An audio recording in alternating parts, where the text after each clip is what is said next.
We've got every pleasure you can ever beg for right here.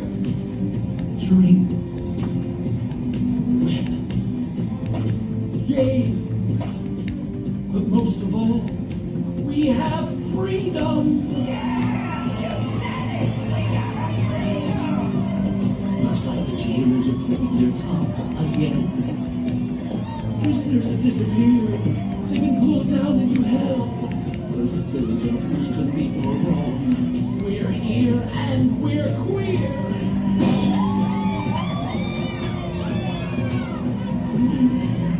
I wouldn't exactly call this hell, would you? Well, who knows? Maybe it is. But if so, at least it's a gay one.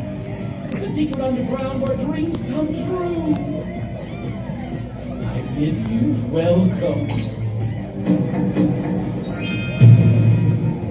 To Impel Down level 5.5, bitches! A secret garden for all y'all prisoners! Ah! This is new common land! They're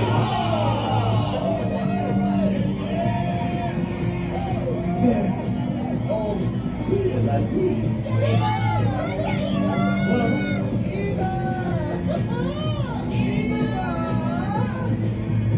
That's Eva! The legendary miracle worker! The queen of Kamabaka Kingdom! Emporio Ivankov! Yeehaw!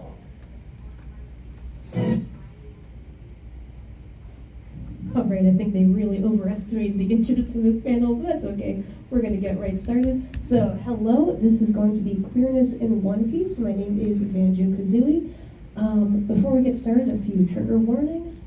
I'll be using some very culturally specific vocabulary. The way that queerness is delineated in different cultures can be very different depending on the time and space. So that's just something to keep in mind. There's some terms that are perhaps a little bit broad in terms of Western thinking, and then there is some transphobic imagery. That's because this is not just like a celebration of everything One Piece, it's also some criticism of some of the things they've done incorrectly. So there'll be as little of that as possible, just enough to make my point, but I'll warn you again when that gets a little closer. Okay, so if you are new to One Piece, you might be surprised that it contains gay characters at all, but it does. First of all, it's a very long series, so everything under the sun is in One Piece. But also, it's a series that never shies away from difficult topics. So this is a show that is full of things like government corruption, anti-government revolution, classism, abuse, slavery, trauma. Many characters have very traumatic backstories, racism, and there are several genocides within the run of the show, so they never stray away from difficult topics. Another reason people might be... there was a land back movement too in Skypea. Huh? Like, land back movement of like people colonizing the original people are trying to pay back for it. Absolutely, yeah. So I would definitely consider that a kind of some racism or genocide for sure, yeah. Absolutely. Another reason people might be surprised that there are gay characters in One Piece is that it is a shonen, and shonen doesn't generally have romance at all, and One Piece is no exception. There's almost no couples, there's almost no marriages, there's almost no dating or romance. Whatever does occur is usually in flashbacks. So that's another reason people might find that surprising. So there are, though, many gay characters and many very lovely ones, so just a quick clip here.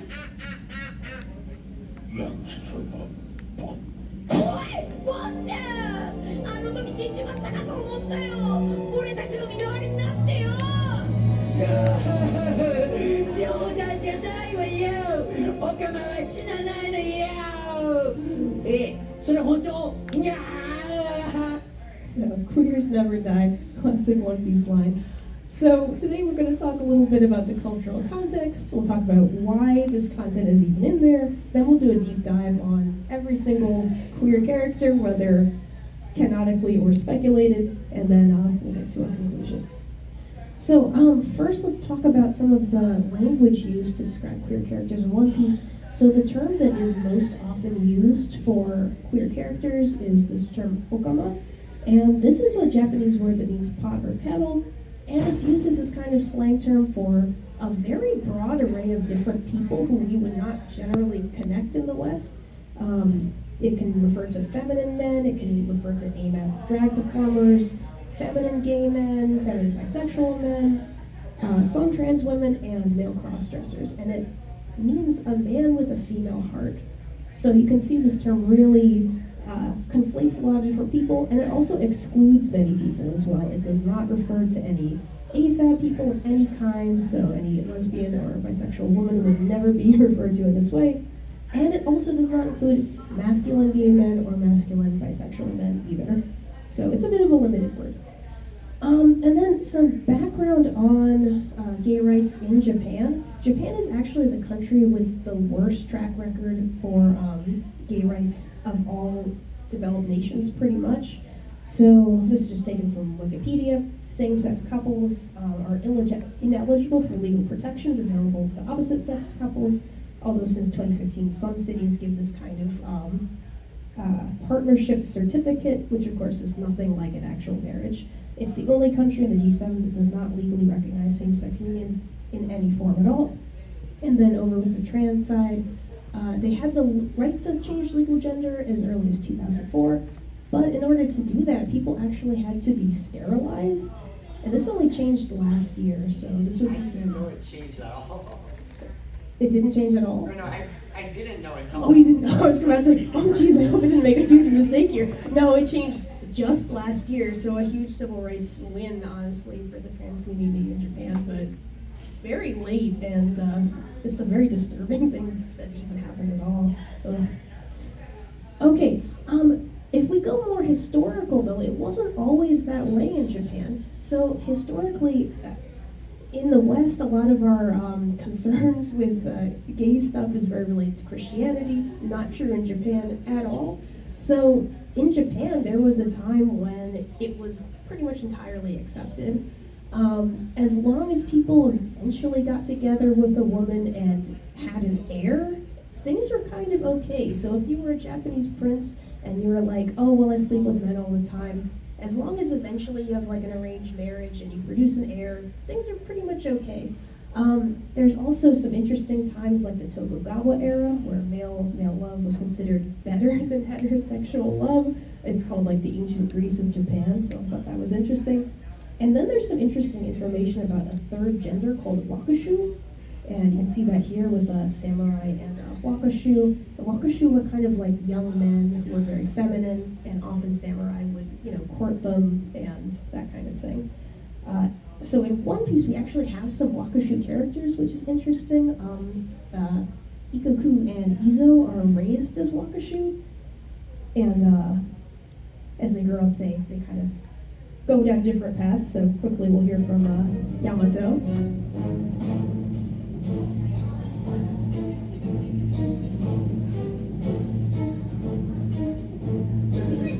まさかあの面本庄が死んだはずのワノ国一の美青年剣士残雪の菊之丞男なのか心は女です。 Alright, so there we kind of see her future self. So as an adult, she identifies as a woman, and she does have this brother Izo, and when we see him later in the series, he kind of is a male crossdresser. So that's what happens to these two. The other type of history I'd like to get into real quick is pirate history. So Oda loves pirate history. You can see in this list of all the different names that he's borrowed from pirate history. He knows quite a lot about it. So characters from Captain Kidd to Trafalgar Law to Choi Apu, all of these are real pirates who he's named characters after. And piracy has its own interesting gay history. So people might not know this, but the average pirate during the age of piracy, the golden age of piracy, the 17th, 18th century, was only about 22 years old. And their life expectancy was only about 27 years. So the vast majority of pirates were extremely young men. And their lives are very difficult, very violent, and very short. And so one thing that occurred between pirates at this time was this thing called matolatage, which is actually where you get the term matey that you might hear in like pirate cartoons. And matolatage was essentially pirate marriage. So this was an agreement between sailors to fight for each other, to share income from the ship, income from any booty that they found, and inherit all of their partner's property in the case of their death. So these are people who would promise to be together forever and fight for each other. Now, scholars kind of disagree about how sexual this relationship was. Older sources are like, obviously not at all, they're just bros. Newer sources are much more interested in that idea. If you've ever seen like shows like Our Flag Means Death, they really like explore that type of thinking. But it probably lies somewhere in the middle. I think it's a little naive to think that young men on a ship in a totally homosocial environment for years and years that nothing would ever happen. That doesn't seem very realistic to me personally. But of course, I don't think we can say pirates are gay icons or something. They're pirates, they're horrible people as well. We also kind of see a bit of matolatage in One Piece, not in a sexual case at all, but we do see them swearing to be together forever, to fight for each other, to be found family. So we see that a couple times, like with the Straw Hats and also with Luffy and Ace and Sabo. So this kind of brings me to the fact that pirates are very interesting. They're these interesting, fantastical characters. But when you actually think about it, pirates are bad people. They did horrible things. They were incredibly violent. They practiced all kinds of incredible torture on each other. And yet children love them. They love to pretend to be them. They're these classic characters in all kinds of media. And I think that is because pirates really represent something to people. They are the symbol of radical freedom, distaste for tradition and power, distaste for traditional structures of all kinds. So when I was a kid, I loved to pretend to be a pirate. My siblings loved it as well. And my mom would be like, why are you pretending to be a pirate? Pirates are terrible. You should pretend to be a Marine. That's not fun at all. That's miserable. Why would you want to be a soldier just slowly working their way up in the ranks? That's not fun. And I think that's because pirates, they just symbolize our longing for freedom. And I think that's really connected to queerness, because queer people often live outside of traditional society, outside of traditional power structures, outside of traditional temporality. Their lives progress at a different rate. They don't have the same biological clock as other types of people, perhaps. So I think there is an interesting connection between those two things. This is a point that I'm borrowing straight from a YouTube video called Philosophy of One Piece, so this is a straight up steal, but I think it's very interesting. They reference Michel Foucault, who's a French philosopher, and he has this theory about boats called heterotopia, and he calls the boat the perfect space where people can be free of the rest of society. So he calls them an enclosed space free from all society, rules of judgment, a floating piece of space, a place without a place that exists by itself, is enclosed within itself, and at the same time is given over to the infinity of the sea. Heterotopias enable human agency because they allow the freedom to create new rationalities and to follow them. So definitely One Piece is all about that, about being a free person on a ship, making your own rules, making your own life. And I think one of the reasons we see so many gay characters in One Piece is because they do, to Oda, represent that kind of radical freedom. And also just Oda loves like freaky little guys, so I think that's also part of it. So let's go into some characters. So here we go. First queer character we ever meet in 1999 is John Clay, of course, so let's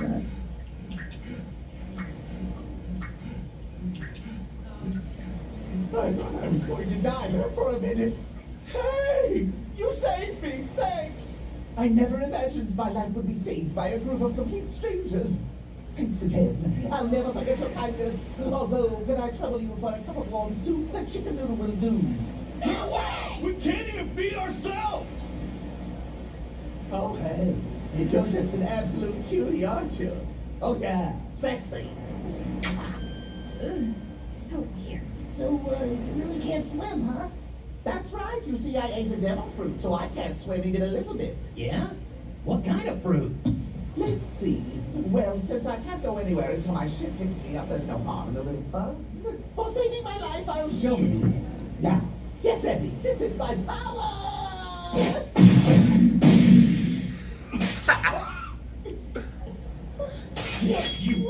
Wait, hold on a second. This is all just for a little fun, remember? Hey now, mean guy, relax. Wait. That's me! Fun. And if I touch my face with my left hand... I'm back to normal. Now that is the power of the clone devil fruit, you see. Amazing. The body and the voice match perfectly. Wow, There. But honestly, I didn't really have to slap you around like that. Okay? Now look. All I have to do is touch my right hand to you. As you can see, I can mimic anyone. That's not all. I can change bodies, too. Stop that! Okay, so some interesting things about Von Clay. One thing that's highly symbolic about him is that he has no partner. And what I mean by that is that in Alabasta, all of the Baroque's word agents come in male-female pairs. Like, for example, Crocodile has Nico Robin. All the characters, they have like one female, one male, and they work together.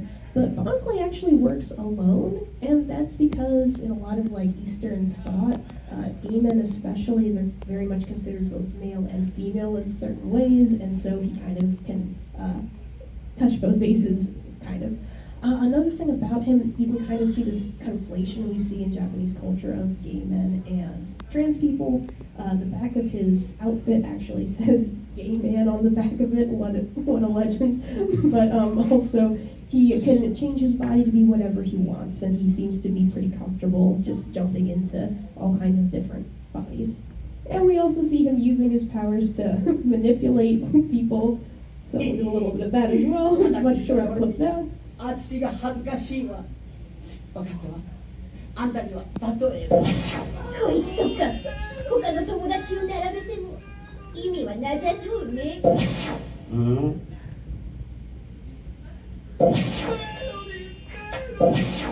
わかりやす。マジでわかりやす。本気でわかりやす。 So, poor Sanji. Okay, now, just a quick note. I think some people really don't like his appearance because they're like, oh, why does he look so stereotypical? Why does he have this, like, ballet outfit, all this pink and makeup? But just as a reminder, this is what a straight man looks like in One Piece. One Piece is full of just the strangest looking people, and that's just how it is. If you know the show, this is the straightest of men. Okay. And then one final clip of Von Clay because I think it shows how non-judgmental Luffy is. I just love to see it.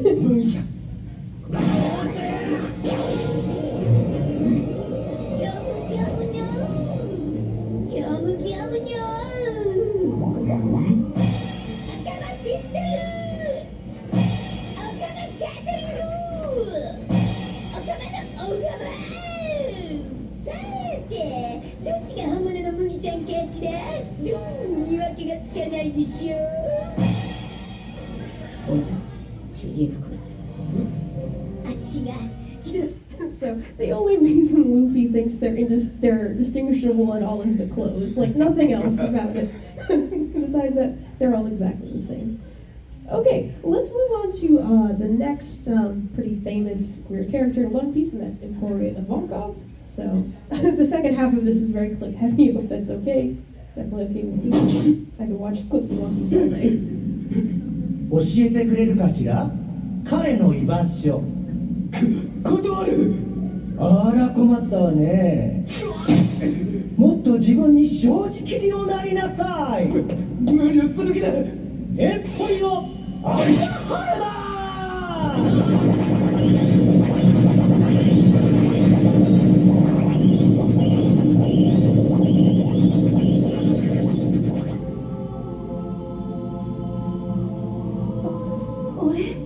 お、女になった。どう本当の自分に目覚めた感想は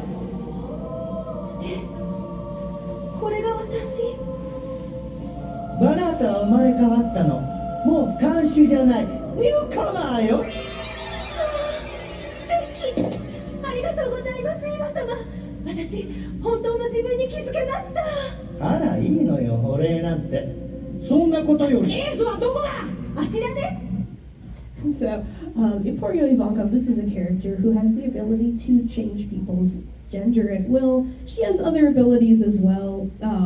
It's a hormone-related power, but that's her major one. So in her character design, it's very clear. It's very much based on Dr. Frankenfurter from Rocky Horror Picture Show. And Oda's actually been asked about this and had a pretty interesting SBS on the matter. So this is like a fan forum where fans of One Piece like write in questions for Oda and he'll respond to them. So one person asked, "Oh, there's something I want to ask you. Is it just me, or isn't Emporio Ivankov a lot like Dr. Frankenfurter in Rocky Horror Picture Show?" And Oda's like, "Yeah, that's right. This is a movie everyone knows. I can't help but love it. It's the model for our entire Kama land. Or that's what it looks like, but there's actually one other model for Ivankov. A real Okama who made me want to write more Okama characters after I created Banchan. I first met him in the theater where Luffy's voice actor Tanaka Mayumi works, and wow, powerful. His name is Imamura-san, but I thought his face looked like a rock, so I called him something else. Anyway, what surprised me even more was that Imamura-san, who knew he was the model for Eva-san, went to the voice acting audition for the anime, brilliantly scored the part. In other words, the real Okama who inspired the creation of Eva-san is right now playing the part of Eva-san in the TV anime. He's powerful. Yeah. So I would say in general from this we can kind of see Oda's viewpoint towards the queer community. I would characterize it as a little confused, but he got the spirit. He went to this, it sounds like a gay club or something, really liked what he saw and was very inspired by it. So I think that's why we kind of see the inspiration for the Impel Down arc with the Yukama land. Okay, let's move away from Okama for a minute and we'll talk a little bit about some sapphic attraction. So this character is Boa Hancock, who's the ruler of Amazon Lily, and she has the power to make anyone fall in love with her, and she sure does. So let's take a look at that. 皇帝のわらわに口出しするなど沙汰の限りじゃ。ヘビ様、これ話せにゃん。とはいえ、その熱意には感服せざるを得ない。わらわの負けじゃ。分かってくれたかい、ヘビ姫。女児言も話してみるものじゃ。ありがとう。では、言ってくれるのじゃな。嘘じゃ、調子に乗るな。にょ。いえ、うせや。おにょれ、ヘビ姫。にょ。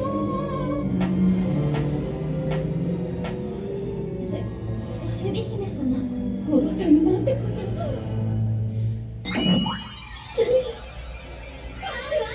そんな時ありますよね。割れた窓も掃除いたせ。はい。 Okay, so that was the best clip of it I could find, but she does this all the time to her subjects. All of her subjects are madly in love with her, and the whole world of Amazon Lily is extremely lesbian coded, as is all these types of world, yeah. I will say, you could have used the like battle axe lesbian flag. For this one specifically. I guess so. Why is that? I think that one has ties to like Amazon. Oh, specifically. oh, okay. Interesting. That and they are very militant too. Yeah, definitely, for sure. Yeah, I think all that with the Amazons, clearly really inspiring Amazon Lily. Maybe a little bit of like Themyscira and that type of Amazon as well. You're kind of getting that kind of influence in One Piece. Okay, and that kind of brings me to another character who, we'll watch the clip and we'll see what you think of this. This is a little more, あれがなんでお前誰だなんで見たものすべて墓場へ持って行けメロメロメロ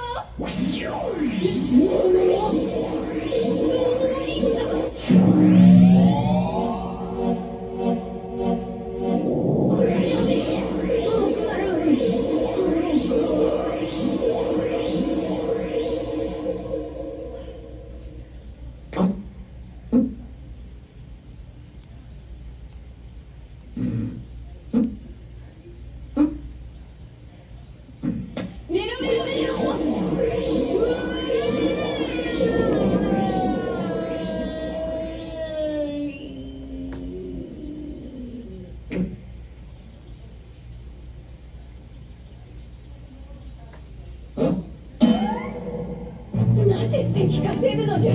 わらわの歪みの姿を見ても何ら心が動じておらぬのか。そんなバカなことはないわ、姉様。姉様の裸体は老若男女問わず見とれる美しさ。おそらく死への恐怖心が邪心を凌駕したのだわ。情けなくも運のいい男。なんだか知らねえけど人間はとにかく俺は偉いやつに相手だけなんだよ。 Okay, so if you missed that, Luffy is resistant to her power entirely. He even thought that her power was not a love beam, he thought it was the slow beam from the Foxy Pirate, so he remembers. So that's what kind of gives people the idea that Luffy might be asexual. And we see a bunch of different evidence for this in the series. He doesn't really seem to care about relationships with other people in like that kind of way. He really cares about friendship, adventure, good food. That's kind of his whole vibe.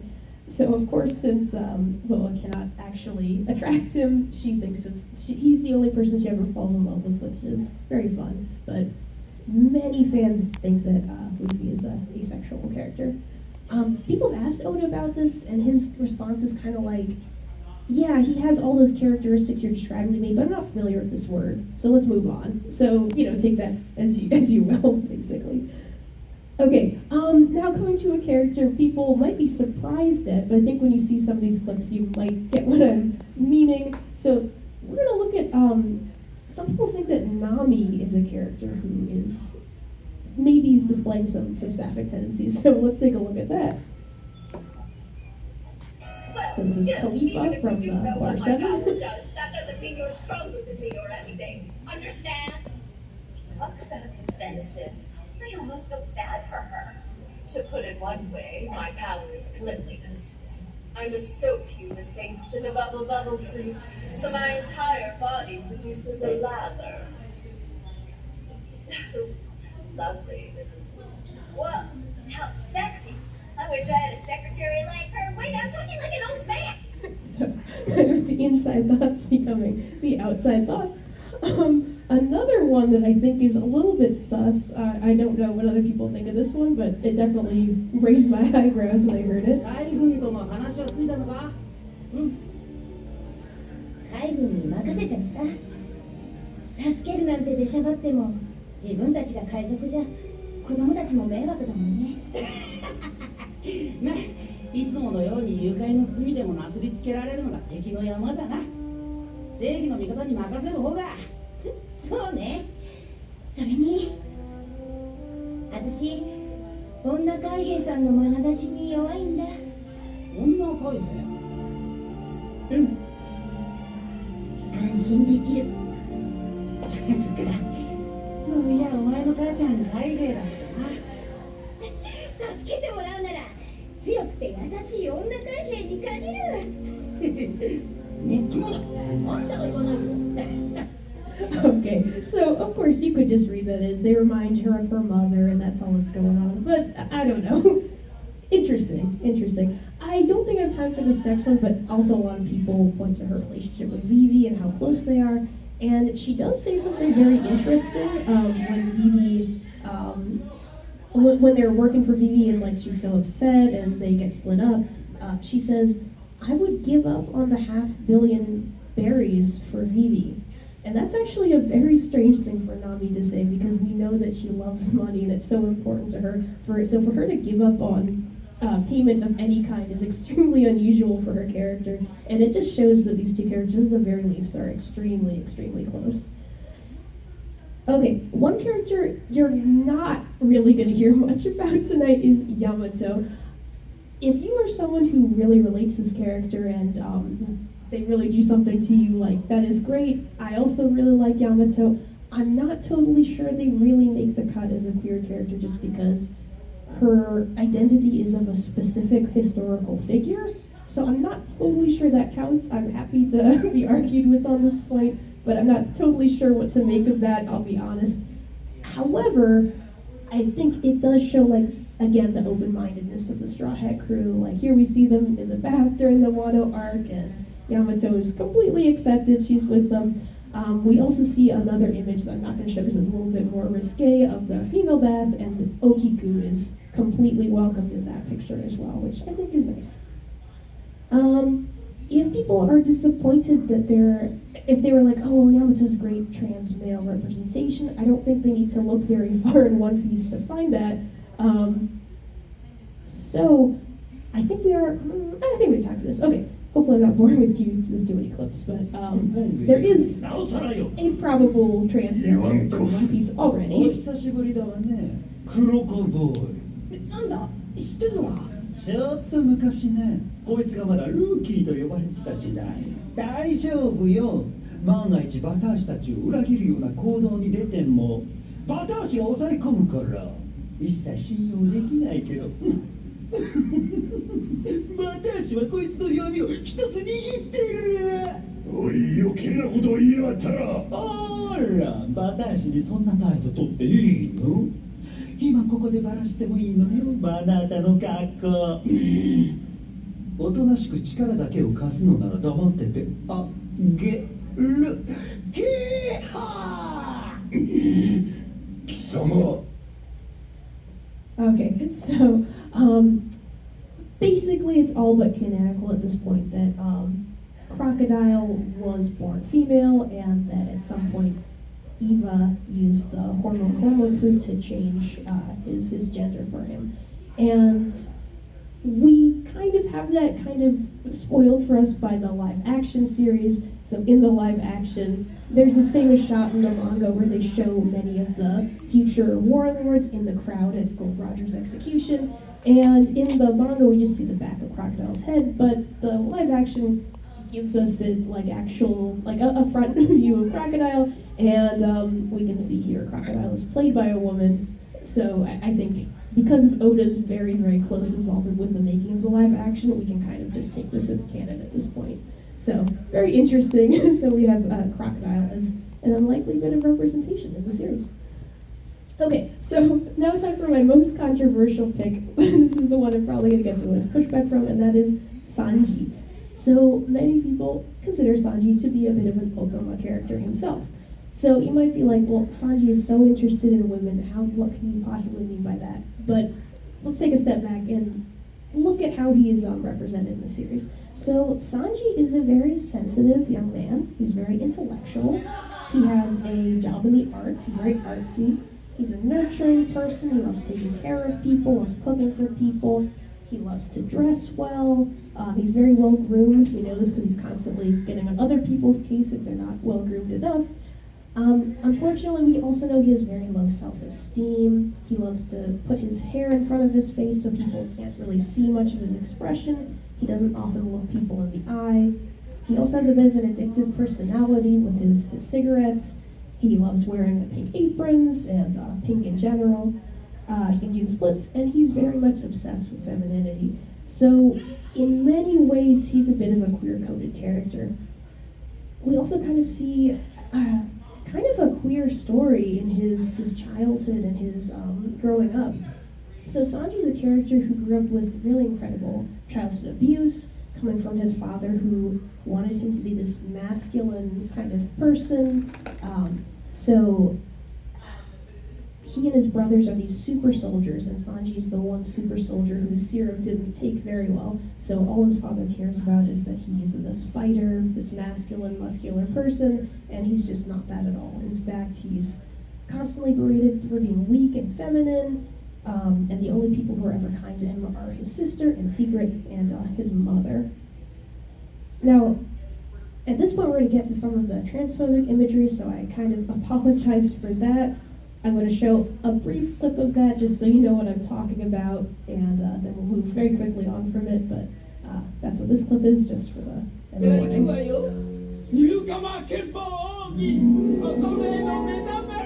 Yeah.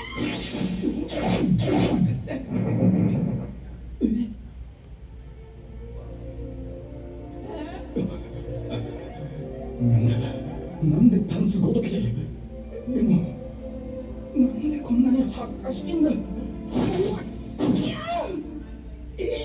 俺来やがってそんなわけでもなんなのこの感情わけわかんない私もう自分が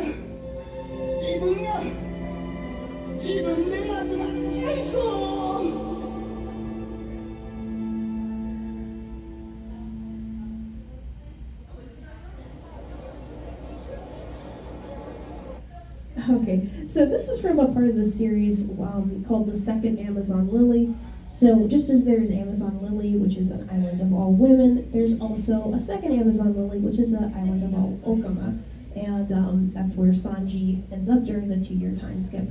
So I think a very charitable way to read this is that, well, I can't help but notice that when Luffy is in Newcomer Land and he sees the queer people there, they look very normal, very approachable, friendly, whereas in Sanji's point of view, they look just very horrible and they're transphobic caricatures, in fact. Perhaps a charitable way to say this is to say that maybe Sanji, because of something within himself, he's very judgmental of these people and he's seeing the worst of them. Whereas Luffy, who's just an innocent person, he sees them as they truly are.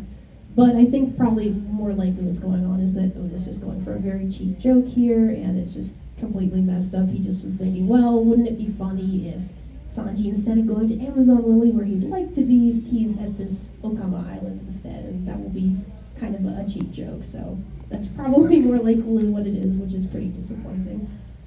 It could have been an interesting opportunity for Sanji to grow as a character and grow in respecting other types of people, but oh well. I can't help but to notice, though, another thing I saw while watching the series, when Sanji and Nami switch bodies, like, if I switch bodies with the opposite gender, my first reaction at first would be shocked and horrified. I would find that very unpleasant. Sanji seems just over the moon to be in Nami's body. I don't know if that says anything. Maybe it does. He seems pretty happy there. Interesting. Okay, one final thing about Sanji is that people love to ship him with Zoro. Zo-san is far and away the most popular ship in all of One Piece. And we can kind of see why, the way that it's set up in the show, at least.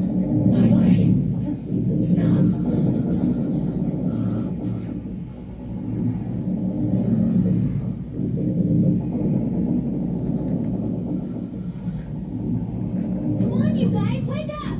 Wake up! Mommy, morning. How about a passionate good morning kiss?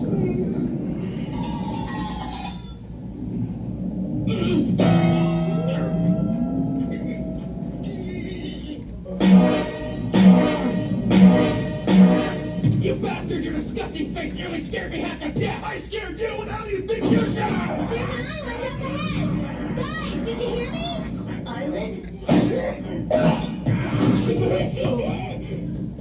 Okay, so I think probably the big reason people like to ship them is that they're always at each other's throats, always arguing like an old married couple all the time. But that kind of brings us to the question, why don't these two guys like each other? Why are they acting like that all the time? So the reason the show gives us is that they're fighting over an amount of dinosaur meat on one island, and that one of them thinks that they had more dinosaur meat than the other. I don't buy that. I think that's a very silly justification for this endless feud these two have. And I think I had a revelation about this while watching the live action. So in the live action, they have to very quickly establish why these two might not be on good terms. And they don't have time to like go to Little Garden and do the dinosaur scene or anything like that. So very quickly they have to establish this. And I think one of the ways that they did that was by having Zoro just played by a very handsome actor, who I think Sanji would immediately be a little bit jealous of and a little bit threatened by. So much of Sanji's identity is about being this like cool, suave, like Casanova type, and when you see Zoro, I think he must feel a little bit jealous. And then looking at the series, I was like, you can kind of see that in the series as well, not because of how Zoro looks, but I think Zoro is just a character with this extremely easy masculinity. He's very secure in himself, he knows exactly who he is. He's kind of exactly maybe what Sanji's father would have liked him to be. He's this very muscular, kind of macho guy, but a good guy too. Like he's great. And so I think that might be part of the reason he feels so weird around him. Speaking of that, I think we have time for like a few last little clips. I kind of want to show a little bit about why Sanji might feel so bad about himself and also why he shouldn't feel that way at all. So this is a clip from, I think, what is the best Sanji arc, Whole Cake Island. And he's betrothed to be married. He's so excited. Finally, he finds a girl who likes him, but it all goes horribly wrong. You can see that here. What's putting with her?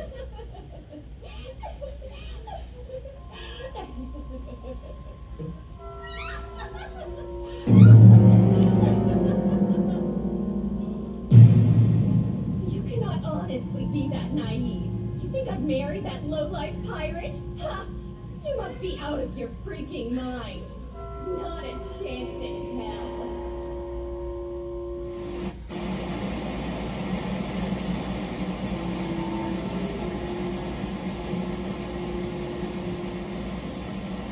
That sad sack actually believes that you have real feelings for him.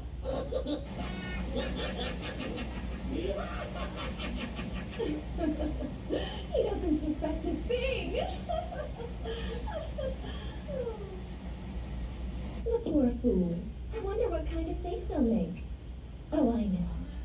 Maybe something like this. Pudding, my sweet! It was hilarious. And pretty embarrassing, honestly. So, very sad. Everything that he thinks about himself, he hears from this woman. So basically, Pudding's deal is that she's been used as a pawn by her mother to arrange this huge thing to like get at the Straw Hats.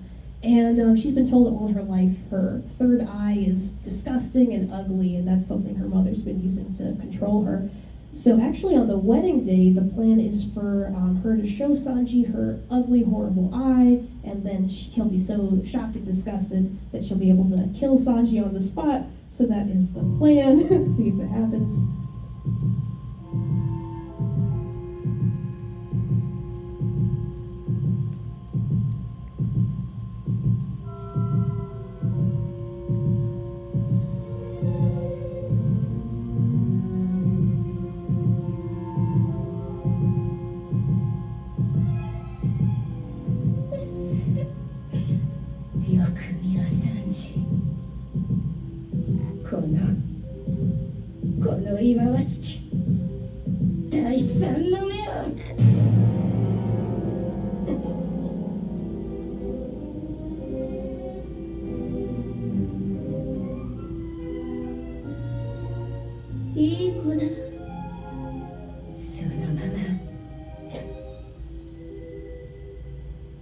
なんて美しい瞳だ。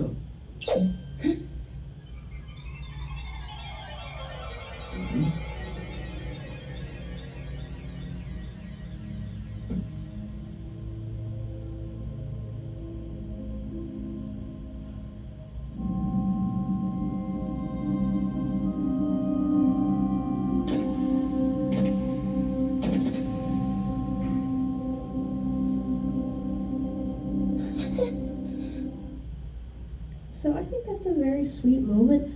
For all of Sanji's bad feelings towards himself and how he's always been told he's, bad for being a vulnerable, emotional, kind of feminine guy, in this scene we can see him winning, not by being a macho fighter, not by being kind of what his family would like him to be, but just by being himself, by being this sweet and wonderful person.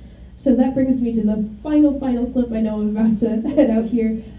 So this final clip I think represents a wonderful kind of queer fantasy to me. I'm not saying that Sanji is a queer character. I think he is an Okama character. Remember, Okama doesn't necessarily mean a gay person or a trans person. Okama just means a man with a feminine heart. And I think Sanji 100% counts as that. So here we see the final scene in Whole Cake when they're leaving the island and they have an encounter with Sanji's father. And he doesn't mince words. So last clip of the night, here we go.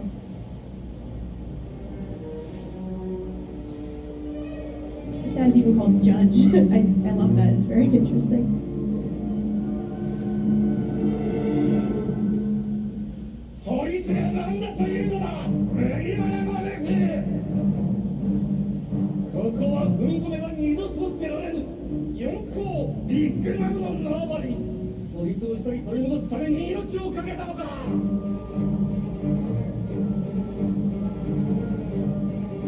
サンジはジェルマの失敗作だ。ヒグも立てとならず、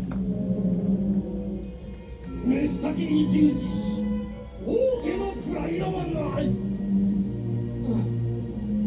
つまらぬ情に騙され、弱者のために命を危険にさらすような脆弱な精神。兵士としてあまりに不完全な激速狩りがその男だ。